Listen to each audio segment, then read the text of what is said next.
sefydliad fel Cyngor Gwynedd yn cynnig amrywiaeth mawr o swyddi.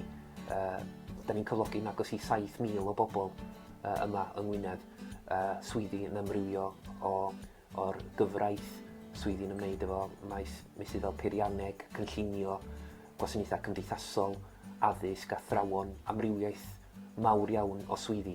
Ond yr un peth sydd yn gyffredin i bob swydd ydy bod ni'n chwilio am y Gymraeg fel sgil hanfodol, a hynny yn bennaf oherwydd bod chi'n delio gyda chymuned Gymraeg. Da ni'n chwilio am bobl sydd yn gallu gwasanaethu drwy gyfrwng y Gymraeg, a mae hynny yn amlwg yn rhywbeth allweddol os am gael swydd mewn sefydliad fel Cyngor Gwynedd.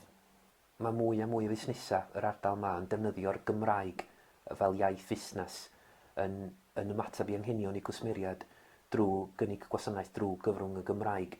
Ac mae hynny'n golygu bod nhw'n chwilio am weithlu Cymraeg a pobl sydd yn gallu sgwennu a siarad, cyfathrebu drwy gyfrwng y Gymraeg. Felly, pan mae'n dod i hysbysebu swyddi, maen nhw yn gosod y Gymraeg fel sgil hanfodol.